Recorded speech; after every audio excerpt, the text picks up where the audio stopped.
আমার মুরগি তিনটায় ডিম দিচ্ছে।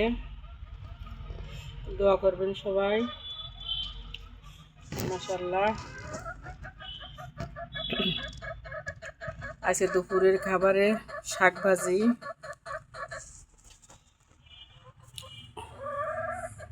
ভাজি করলাম।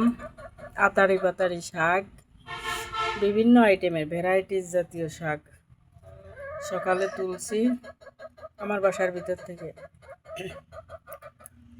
অনেক মজা হয়েছে। দুপুরের খাবার ভালোই হবে। শাক ভাজি অনেক মজাদার।